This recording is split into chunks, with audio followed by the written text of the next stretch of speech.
মে দিবসের কর্মসূচি নিয়ে জানাতে সিলেট ও ময়মনসিংহ থেকে যোগ দিচ্ছেন আমাদের সহকর্মীরা। প্রথমেই যাচ্ছি সিলেটের সহকর্মী রানা মজুমদারের কাছে।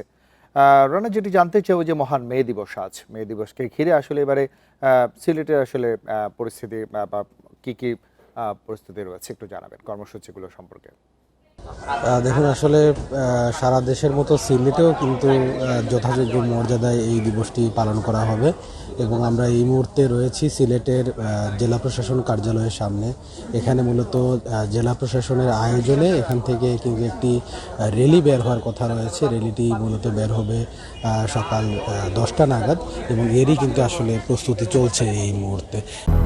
200-র বেশি সার্ভিস ও ফিচারে লেনদেনের সব বিকাশ অ্যাপে সম্ভব। এবং এখানে জেলা প্রশাসনের বিভিন্ন পর্যায়ের কর্মকর্তারা উপস্থিত থাকবেন। পাশাপাশি অন্যান্য যে দপ্তরগুলো রয়েছে সরকারি, সে সকল দপ্তরের কর্মকর্তারাও কিন্তু এখানে উপস্থিত থাকার কথা রয়েছে। এবং এই যে আয়োজন, এই আয়োজনে মূলত জেলা প্রশাসন পাশাপাশি আঞ্চলিক যে শ্রম দপ্তর রয়েছে তারাই মূলত এই আয়োজনটি করেছে। যেমন মে দিবস উপলক্ষে যে র্যালিটি বের হবে এখান থেকে, এবং এটি বের হয়ে মূলত শহরের যে গুরুত্বপূর্ণ সড়ক রয়েছে সেগুলো প্রদক্ষিণ শেষে সেটি সমাপ্ত হবে। এবং এবারের যে মে দিবস, সেই মে দিবসের আসলে যেই স্লোগানটি রাখা হয়েছে সেটি হলো সুস্থ শ্রমিক কর্মঠ হাত, আসবে এবার নবপ্রভাত। এই মূলত স্লোগানকে সামনে রেখেই আসলে তারা এই যে এবারের মে দিবসটি পালন করবেন। এছাড়াও জেলা প্রশাসন ছাড়াও কিন্তু মূলত অন্যান্য যে শ্রমিক সংগঠনগুলো রয়েছে তারাও দিনব্যাপী নানা ধরনের আয়োজনের মধ্যে দিয়ে তারা এই দিবসটি পালন করবেন। এর মধ্যে রয়েছে ফ্রি মেডিকেল ক্যাম্প রয়েছে, পাশাপাশি অন্যান্য সাংস্কৃতিক অনুষ্ঠান রয়েছে। বিভিন্ন আয়োজনের মধ্যে দিয়েই মূলত আসলে দিবসটি পালন করা হবে বলে তারা আমাদেরকে জানিয়েছেন। এবং আমরা দেখেছি যে এই যে মে দিবসটি সেটি সফল করার জন্য বিভিন্ন শ্রমিক সংগঠনের পক্ষ থেকে কিন্তু আগে থেকেই বিভিন্ন ধরনের প্রস্তুতিমূলক সভা আয়োজন করা হয়েছে। এবং সে সকল সভায় তারা কিন্তু তাদের যে বিভিন্ন দাবি দেওয়াগুলো ছিল সেগুলোও কিন্তু তারা বিভিন্ন সময় উপস্থাপন করেছেন। বিশেষ করে শ্রমিকরা বলছেন যে আজকে এই যে মে দিবস পালিত হচ্ছে, এই দিনেও আসলে অনেক শ্রমিকদেরকে কিন্তু কাজ করতে হচ্ছে। অনেক প্রতিষ্ঠান, বিশেষ করে অনেক হোটেল কিংবা যে রেস্টুরেন্টগুলো রয়েছে সেগুলোতে ছুটি ছাটা পাওয়া যাচ্ছে না।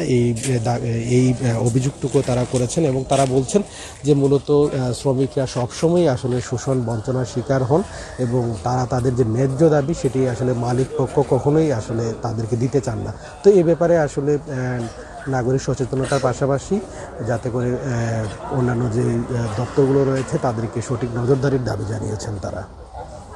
আপনি আমাদের সঙ্গে থাকবেন। আমরা এবারে যুক্ত হতে চাই ময়মনসিংহ আমাদের সহকর্মী আবু সালে মুসার সঙ্গে। মুসা, মহান মে দিবসকে ঘিরে আসলে ময়মনসিংহে কি কি কর্মসূচি নেওয়া হচ্ছে একটু জানাবেন বিস্তারিত। দেখুন, আসলে মে দিবসের ঐক্যতান গণতন্ত্রের পুনরুত্থান, এটি এবারের মে দিবসের স্লোগান। এবং প্রতিবারের মতো ময়মনসিংহে কিন্তু এবারে কিন্তু বিভিন্ন কর্মসূচির মধ্য দিয়ে মে দিবসের যে কর্মসূচি সেই কর্মসূচি কিন্তু গ্রহণ করা হয়েছে এবং দিনব্যাপী সেই কর্মসূচিগুলি কিন্তু চলবে। এবং আমরা যেটি জেনেছি যে আগে থেকেই তারা সেরকম প্রিপারেশন নিয়েছেন প্রতিবারের মতো মে দিবস যথাযোগ্য মর্যাদায় পালন করার জন্য। এবং সকাল 9টায় একটি র্যালি হওয়ার কথা ছিল, বৃষ্টির কারণে সেটি হয়তো পিছিয়ে গেছে।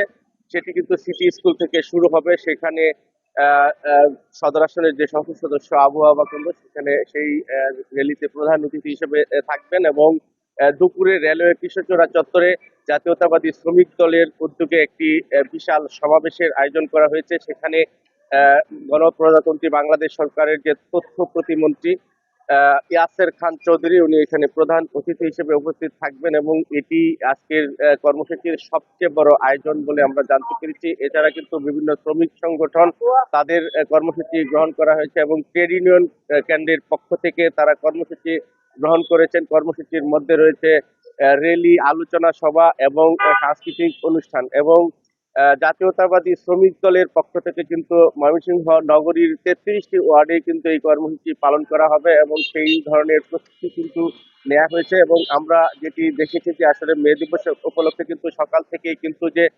গণপরিবহন যে রয়েছে সেই গণপরিবহন কিন্তু বন্ধ রয়েছে। শ্রমিকরা এই দিবসটি উপলক্ষে সেটি প্রতিবারের মতোই বন্ধ থাকে এবং দুপুর হলে কিন্তু সেটি আবার কিন্তু পুনরায় চালু হয়, শ্রমিকরা কিন্তু আজকের সেই দিনটিকে উদযাপন করেন। শ্রমিকরা যেটি বলেছেন যে আসলে তাদের অধিকার আদায়ের যে দিনটি, এই দিনটিকে তারা অন্যরকম ভাবে উদযাপন করেন এবং প্রতিবারের মতো এবারও কিন্তু সেই ধরনের কর্মসূচি কিন্তু হবে এবং প্রশাসনের পক্ষ থেকেও কিন্তু বিভিন্ন কর্মসূচি গ্রহণ করা হয়েছে। এক কথা বলা যায় যে আসলে বিভিন্ন কর্মসূচির মধ্য দিয়েই কিন্তু আজকের এই দিনটি কিন্তু পালিত হবে। সিলেট এবং ময়মনসিংহ থেকে মহান মে দিবসের কর্মসূচি নিয়ে বিস্তারিত জানাচ্ছিলেন আমাদের সহকর্মীরা।